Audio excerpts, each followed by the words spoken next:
The story of Christmas is so well known that it's almost become benign. But when you take a step back and think about it, it's actually extremely scandalous. Hey guys, welcome back to Joey Talks Life. My name is Joey, and on today's video, I want to talk to you about the scandalous story of Christmas. Now, of course, Christmas is right around the corner. It's about a week away, and so it's on all of our minds. And every year, no matter what religion, what faith you follow, you see it everywhere. You hear it in our music, you hear it in the grocery store, you see nativity scenes of the baby Jesus, Mary, Joseph, the animals, the wise men, all of that. And like many things in life, those elements just become a story. They become part of our culture. They become part of this time of year. And regardless of what your faith is, whether you have faith in Jesus, whether you don't, whether you have no faith, whether you're a different faith, all of you are welcome here. I'm just sharing my faith and how I see and how I believe and why I am so in love with and dedicated to Jesus, his teachings, and who he is. One of the biggest elements of the story of Christmas that is very scandalous, that is shocking when you take a step back and think about it, is that within the story of Jesus and in our faith of Christianity, we don't believe that Jesus just appeared on earth or that he was just a good person or a great prophet. We believe that Jesus was God and that God in himself chose to take on human form and to come into the earth the same way that all of us come into the earth and to experience this reality the same way we experience this reality. This means Jesus came through a birth canal. This means he pooped his pants when he was a baby. This means that he fell and cut his knee when he was a little boy. This means he understood what it meant to have emotional pain, physical pain, what it felt like to get sick and puke. These are all elements that a lot of times we kind of like sanitize and scrub out of thinking about him just because we worship him and we believe that he is God, but we cannot remove the humanity of Jesus. And the reason for that is because it shows the very nature and character of God. That God himself is not proud, he is not arrogant, he is not controlling or dominating or oppressing humanity. Just the opposite. He chose to humble himself. That we serve a God who is humble. I mean, how many times do you think about God and think of humility? Think about laying himself down, of making himself low. When we think of God, we think of the Almighty. We think of a being that is in all and that is potentially floating out there somewhere in the cosmos. Now, of course, God is all-powerful. He is all-knowing. He is all of those things. But in the person of Jesus, he chose to humble himself, to make himself low, to come to us. And in my faith, I believe that that was God's rescue plan, to rescue humanity from the curse that we all live with, this unrest, this knowing that something just isn't right, that war and famine and sickness and death, all of these things were somehow not a part of the original plan. So while that is one of the main reasons why I believe that Jesus came, another reason is that Jesus could experience, God could experience what it was like to be human. What exactly did it feel like to lose someone? What exactly did it feel like to be betrayed? What exactly did it feel like to be sick in the body? There's a verse in the Bible that says, we have a high priest. We have someone who is in the highest place that can sympathize with our weakness.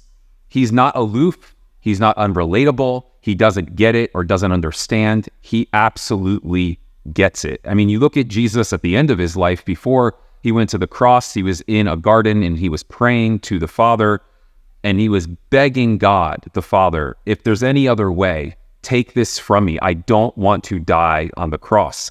And in that moment, the scripture says that he had so much anxiety, so much stress emotionally on his body that he began to sweat drops of blood.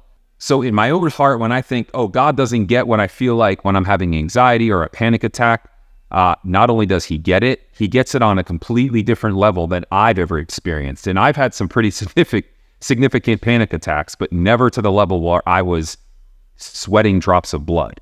Then, in keeping with the way that Jesus came to the earth through a woman born of the flesh, he demonstrated this then throughout his entire ministry.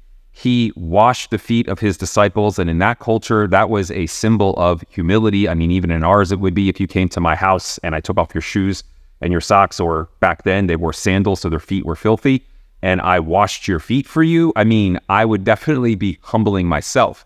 He washed the feet of the person who actually betrayed him. And he knew he was going to betray him because he had made reference to that before he even washed their feet. Then we see Jesus in the garden when he was coming to get arrested by the Roman soldiers, and one of Jesus's disciples, Peter, tried to oppose the soldiers by cutting off one of the soldiers' ear. And Jesus was moved, rebuked Peter, picked up the dude's ear, and put it back on him and healed him. Again, all of this is to show the very nature and character of God. He's not angry at us. He's not pissed off at us. He's not disappointed in us. He is a good father who desires to rescue his children who are in harm's way. And all of us are. I don't know about you, but I am my worst enemy. If I was left to my own self, if I was left to do whatever the heck I wanted to do, I would destroy not only myself, but I would destroy my family. There is a part in me and there's a part in you that is just unhinged. And if I was just to give in to every desire, everything that I had a craving or inclination towards, it would lead to massive destruction in my life. I guess I say all of this to say that regardless if you're a Christian or not a Christian or whatever your belief system is, during this time where the majority of the world is celebrating Christmas, which is the celebration of Christ coming as a baby, that we don't overlook the bigger message. Yes, it's about God giving us a gift and we give gifts at Christmas and all that, but really the heart behind it all is that we have a God who is humble in nature, a God who desires to come low, to humble himself so that we may know him. To me, that is one of the most beautiful aspects of God.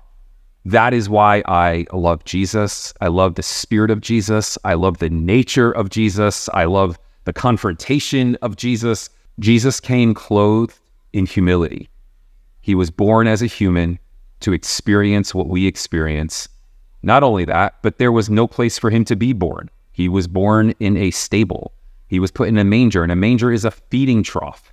Like, this is all intentional imagery that the God of the universe came in human form, and then when he came, there was no place for him to even be born.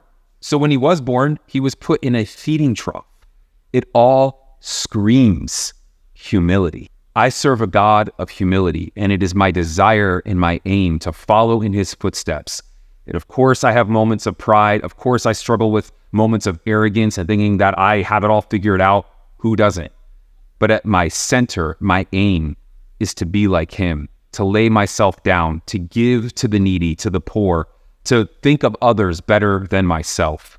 This is the desire, the aim of my heart, to be like Jesus. Thanks so much for spending a few minutes with me today. If you're new here, I'd invite you to subscribe to the channel, hit the little bell if you always want to get notifications. And if I don't see you before the holidays, I hope you have an incredible holiday and a happy new year.